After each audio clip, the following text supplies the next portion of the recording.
میں تمہیں جنت میں اتنی جگہ دیتا ہوں جتنی دنیا میں سب سے بڑی کسی کو بادشاہت عطا کی تھی۔ نبی کریم نے فرمایا اگر اس وقت موت ہوتی تو یہ اس خوشی کی خبر کو سن کے مر جاتا ہے۔ ابھی وہ خوشی سے پھولا نہیں سمائے گا، اللہ کی طرف سے دوسرا اعلان ہوگا، جا دگنی کر دی، 3 گنا کر دی۔ جب وہ جنت کے دروازے پہ پہنچے گا اللہ کہے گا جا 10 گنا کر دی۔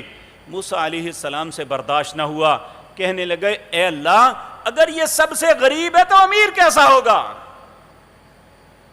جس میں دنیا میں سب سے بڑی کسی کو بادشاہت ملی تھی اس سے 10 کو ملٹیپلائی کر دو، اتنی سب سے غریب جنتی کو ملے گی۔ اللہ ہمارا نصیب بھی کر دے۔ سب سے اعلیٰ کون ہوگا؟ کہا ولا عین رأت ولا اذن سمعت ولا خطر علی قلب بشر، کسی آنکھ نے وہ دیکھا